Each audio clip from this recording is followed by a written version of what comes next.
नमस्कार, मैं ओम सरावगी।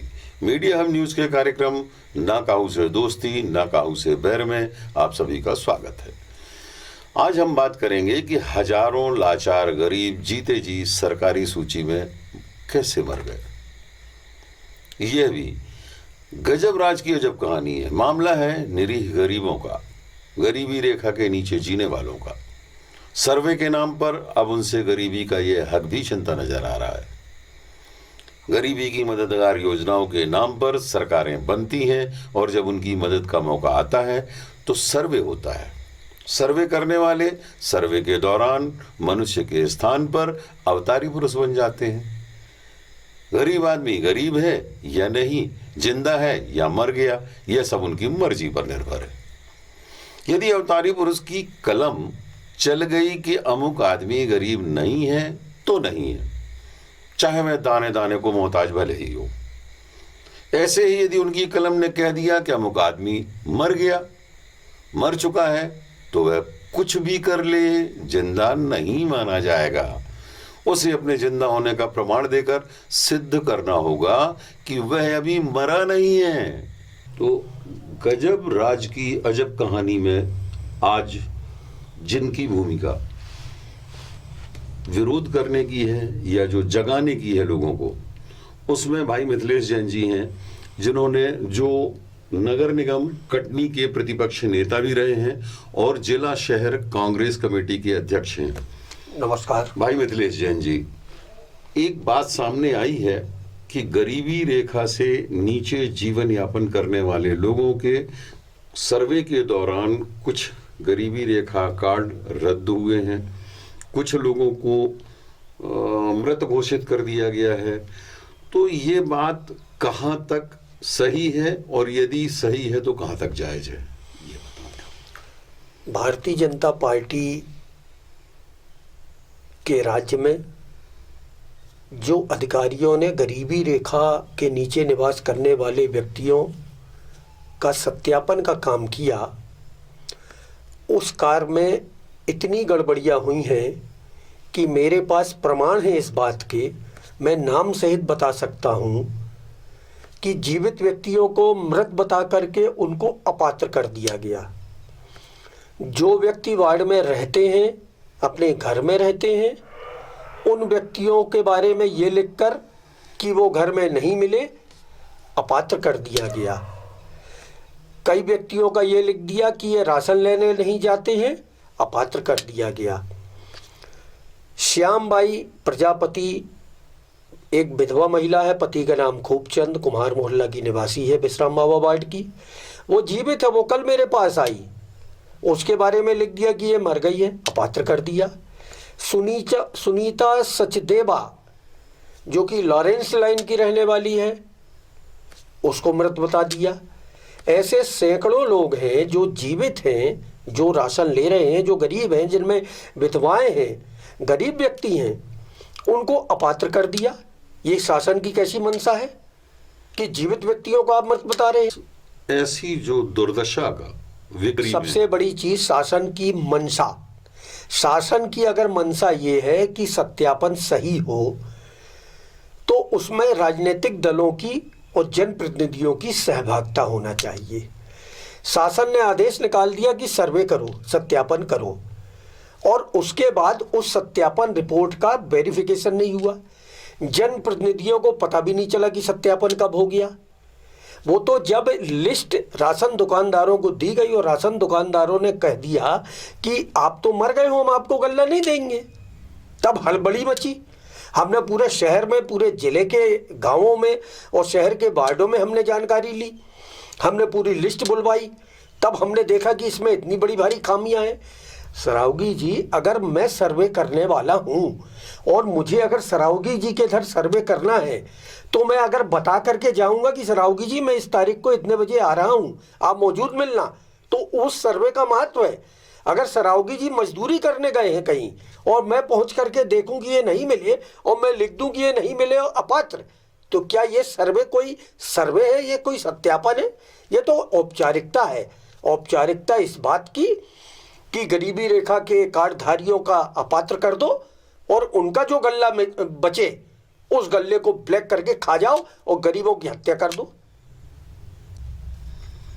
ये सारी वारदात होने का कारण क्या है, कुछ ऐसा समझ में आ रहा है आपको?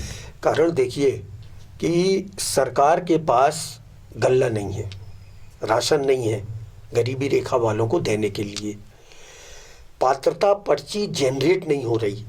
जिस परिवार का नाम गरीबी रेखा में है उसमें अगर नए बच्चे का जन्म हो गया, नई बहू आ गई, तो उनको भी तो राशन देना पड़ेगा सरकार को। सरकार के पास गल्ला नहीं है, गल्ला कहाँ जा रहा है ये जांच का विषय है। तो इस कारण से लोगों के नाम काटे जा रहे हैं कि जो गरीब लोग हैं उनके नाम काट दिए जाएं और जो बड़े लोग हैं जो भाजपा का समर्थन करते हैं उनका नाम जोड़ करके उनको राशन दिया जाए। तो ये तो अमीरी और गरीबी के बीच तो ये खाई और गहरी होती जाएगी। बिल्कुल खाई गहरी होगी, बिल्कुल खाई गहरी होगी। भारतीय जनता पार्टी से मैं पूछना चाहता हूं, कटनी में भारतीय जनता पार्टी का विधायक है, कटनी में भारतीय जनता पार्टी के सांसद हैं जो कि भारतीय जनता पार्टी के प्रदेश अध्यक्ष हैं, कटनी में भारतीय जनता पार्टी के निवर्तमान महापौर हैं। मैं इनसे जवाब पूछना चाहता हूं कि इन्होंने इस विसंगति की ओर आवाज आज तक क्यों नहीं उठाई? क्योंकि उनकी संलिप्तता है, इस कारण वो इस विसंगति की ओर आवाज नहीं उठा रहे। वो चाहते हैं गरीबों को नाम कट जाए। तो क्या इस विषय इस संदर्भ में आप कितना मुखरित हो गया? मैंने कल ही कलेक्टर को पत्र लिखा, मैंने कल ही जिला आपूर्ति अधिकारी को पत्र लिखा, मैंने आज अनुविभागीय अधिकारी को पत्र लिखा, उनसे बात की, मैंने कल ही नगर निगम कमिश्नर से बात की, मैंने पूरी सूची ली, मेरे पास पूरी सूची है और मैं जितनी बात बोल रहा हूँ सब प्रमाण बोल रहा हूँ।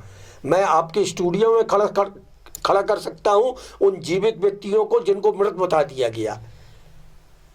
तो इस तरह यदि आप ये बता रहे हैं, और एक और जहां आप बता रहे हैं कि हमारे जो सांसद हैं, बीजेपी से जो सांसद हैं, तो वो सांसद भी वो मध्य प्रदेश के भाजपा के अध्यक्ष हैं, तो वो इस विषय पर क्या उनको आपने सूचना दी है क्या? ये मेरा दायित्व नहीं है उनको सूचना देने का। जो सांसद है उसका दायित्व है कि वो अपने क्षेत्र में पता रखे कि कहाँ गड़बड़ी हो रही है। सोशल मीडिया में सवेरे से जो कल से मैंने डाला हुआ है कि ये गड़बड़ी हो रही, वो वायरल हो रहा है। आज भारतीय जनता पार्टी के एक नेता ने डाला कि नहीं गड़बड़ी नहीं हो रही, मैं उनको चुनौती देता हूँ, मैंने उनको सबूत भेजा कि आप पता करिए जा करके।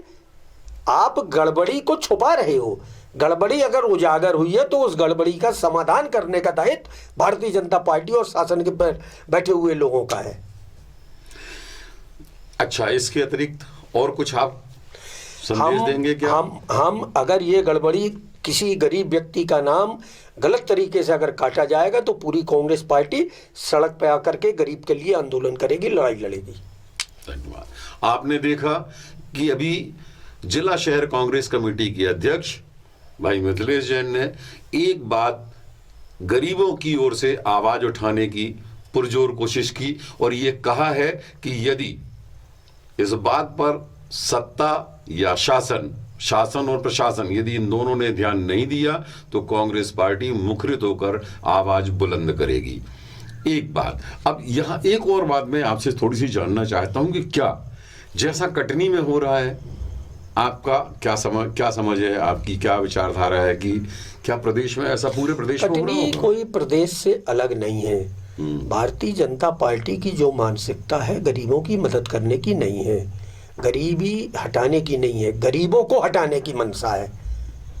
तो जब कटनी में ऐसा हो रहा है, जिले भर में ऐसा हो रहा है, तो पूरे प्रदेश में ऐसा हो रहा होगा। और मैं इस बात से प्रदेश कांग्रेस कमेटी को भी अवगत कराऊंगा कि पूरे प्रदेश में इस बात को देखा जाए। तो क्या आपने इस संदर्भ में अपने प्रदेश अध्यक्ष मैंने मेल किया है, मैंने मेल करके अवगत कराया है और हर तरीके से हम लोग इसमें कार्रवाई करेंगे, पूरे प्रदेश में भी कार्रवाई होगी। धन्यवाद जैन साहब, बहुत बहुत धन्यवाद। तो मीडिया के कार्यक्रम में आपने ये सुना कि भाई मिथिलेश जैन जी मुखरित होकर कोई बात, अपनी आवाज को बुलंदी देना चाहते हैं। अब हैरान करने वाला प्रश्न तो यह है कि उसके जिंदा होने का प्रमाण देगा कौन और सरकार में किसके द्वारा दिया गया प्रमाण पत्र मान्य होगा। यदि आप में से किसी के पास कोई सुझाव हो तो कमेंट बॉक्स में हमसे अवश्य साझा करें, ताकि सरकारी रिकॉर्ड में मरे हुए जिंदा गरीबों की कहीं कोई मदद हो सके। हाँ, हम आपको यह तो बता दें कि गरीबी की यह दास्तान है मध्य प्रदेश के छोटे से जिला कटनी की। सिर्फ कटनी शहर के 45 वार्डों के लगभग 10,000 गरीब अपात्र बना दिए गए। कटनी के मात्र एक वार्ड में लगभग 400 लोग गरीबी रेखा की सूची से बाहर हो गए हैं। इसी तरह की खबर जिला के ग्रामीण क्षेत्रों से भी है। इस छोटे से जिले की यह स्थिति देखते हुए लगता है कि गरीबों की यह दास्तां सिर्फ कटनी जिला की नहीं, कमोबेश पूरे मध्य प्रदेश के गरीब असहाय मजलूमों की भी हो सकती है। यदि ऐसा है तो हमें ज़रूर खबर दें। अपनी चर्चा को अब हम यहीं विराम देते हुए फिर आपसे मुखातिब होंगे मीडिया हब न्यूज़ के कार्यक्रम ना काहू से दोस्ती ना काहू से बैर में एक नए विषय के साथ। तब तक के लिए नमस्कार, जय हिंद।